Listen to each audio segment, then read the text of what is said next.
జూబ్లీహిల్స్ ఉప ఎన్నిక రాబోతా ఉంది. దానికి కారణం కూడా మరి బీఆర్ఎస్ నుంచి గెలిచినటువంటి మాగంటి గోపీనాథ్ హఠాత్ మరణం వల్ల అక్కడ ఉప ఎన్నిక అనివార్యం అయిపోయింది. సో ఆ ఉప ఎన్నికల మరి అన్ని పార్టీలు ఎట్లయినా సరే కొట్లాడతాయి, నో డౌట్. కాంగ్రెస్ అయినా, బీజేపీ అయినా, బీఆర్ఎస్ అయినా ఎవరి ప్రయత్నాలు వాళ్ళకు ఉంటాయి. సో అందులో ఎవరు ఏ స్థాయిలో పనిచేసుకుంటున్నారు, ఎవరు ఎక్కడ పనిచేస్తున్నారు, దానివల్ల మరి ఎవరు గెలిచే అవకాశం ఉందనే దాన్ని కొంత అంచనా వేసుకుంటున్నారు.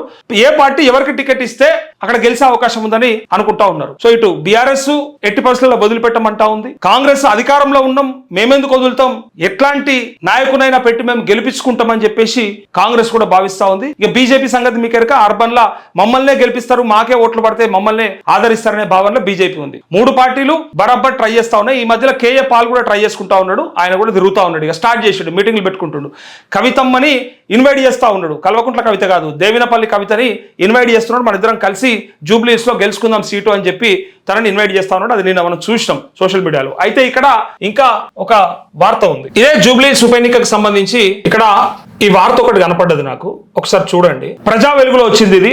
జూబ్లీహిల్స్ ఉప ఎన్నిక కాంగ్రెస్ క్యాండిడేట్ ఫిక్స్ అంటూ జూబ్లీహిల్స్ రేసులో టాప్ లోకి బొంతు రామ్మోహన్. మాజీ మేయర్ బొంతు రామ్మోహన్ వైపు కాంగ్రెస్ మొగ్గు. అన్ని ఈక్వేషన్స్ ను బేరీజ్ వేసుకొని క్లారిటీ. బొంతు రామ్మోహన్ అయితేనే బెటర్ అంటున్న సీనియర్లు. రామ్మోహన్ కు బీఆర్ఎస్ బీజేపీ నేతలతో మంచి సంబంధాలు, మాజీ మేయర్ కావడం కలిసి వస్తుందని పార్టీ వర్గాల్లో భావన అంటూ బొంతు రామ్మోహన్ వైపే కాంగ్రెస్ మొగ్గు. తెలంగాణ రాష్ట్రం వచ్చాక తొలి మేయర్ గా రామ్మోహన్ మేయర్ గా. అయితే సిటీ ప్రజలతో రామ్మోహన్ కు గుడ్ రిలేషన్స్, ప్రత్యేకించి జూబ్లీహిల్స్ నియోజకవర్గ ప్రజలతోనూ బీఆర్ఎస్ లో ఉన్నప్పుడు మాగంటి గోపీనాథ్ తో కలిసి అనేక కార్యక్రమాల్లో పాల్గొన్న బొంతు రామ్మోహన్ క్యాస్ట్ ఈక్వేషన్స్ కూడా కలిసి వస్తాయన్న ఆలోచన, అన్ని విధాల అన్ని ఈక్వేషన్స్ తోనే బొంతు రామ్మోహన్ వైపు అడుగు అంటూ ఇక్కడ ఆయనకి అవకాశం ఇస్తుంది కాంగ్రెస్ అన్నట్టుగా ఇక్కడ, అంటే అక్కడ ఆల్రెడీ డిసైడ్ అయినట్టుగా, ఫిక్స్ అయినట్టుగా తనకి ఈ వార్త వచ్చింది. తెలంగాణ రాజకీయాల్లో జూబ్లీహిల్స్ ఉప ఎన్నిక అంశం ఇప్పుడు రసవత్తరంగా మారుతోంది. జూబ్లీహిల్స్ ఉప ఎన్నికకు సమయం దగ్గర పడుతుండటంతో రోజు రోజుకు సమీకరణాలు మారుతున్నాయి. ప్రధాన పార్టీలన్నీ బైపోల్లో ఎవరు నిలబెట్టాలనే దానిపై ఫుల్ ఫోకస్ పెట్టాయి. అందులోనూ అధికార విపక్షాలైన కాంగ్రెస్, బీఆర్ఎస్ కు జూబ్లీహిల్స్ ఉప ఎన్నిక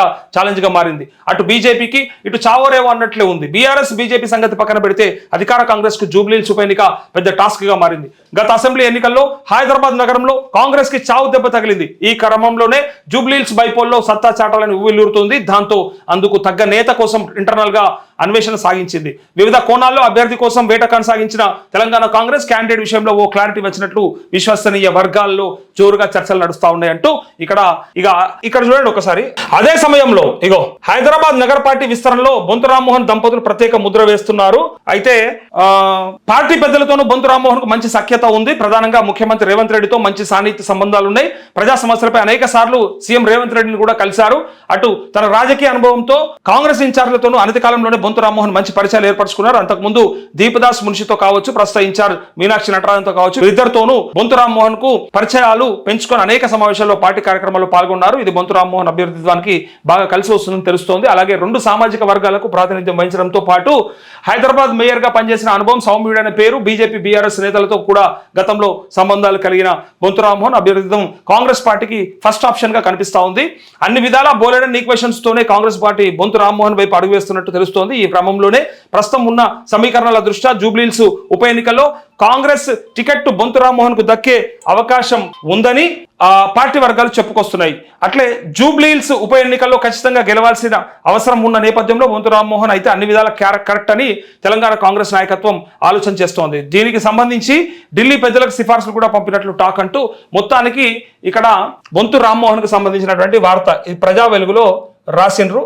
అయితే పార్టీ ఫైనల్ గా, అంటే యాక్చువల్ గా అజారుద్దీన్ పేరు వినిపించింది, కానీ ఆయనను ఎమ్మెల్సీగా ఫైనల్ చేసింది. ఇంకో 2-3 పేర్లు వినపడ్డాయి. అయినప్పటికీ కూడా సో ఈ క్యాండిడేట్ అయితే బెటర్, బాగుంటది అని చెప్పి కూడా ఇప్పుడు అధికార పార్టీ ఆలోచిస్తున్నట్టుగా. ఎందుకంటే హైదరాబాద్ సంబంధించిన వ్యక్తి అయి ఉండాలి. పైగా ఈయన మాజీ మేయర్, గతంలో ఉద్యమకారుడు, బీఆర్ఎస్ లో చాలా ఉద్యమాలు చేసినోడు, నిర్మించినోడు. కేసీఆర్ కూడా మంచిగా వెన్నుదన్నుగా నిలబడ్డోడే. సరే ఇలా పార్టీ మారిండు. పార్టీ మారినంత మాత్రాన కొంతమంది క్యారెక్టర్లు కూడా మారాల్సిన అవసరం లేదు. బట్ క్యాండిడేట్ వైజ్ డెఫినెట్ గా ఆయన నేచర్ వైజ్ చాలా మంచి నేచర్. సో ఇక్కడ హైదరాబాద్ మేయర్ గా కూడా చాలా పర్ఫెక్ట్ గా పనిచేసిన ఆయన.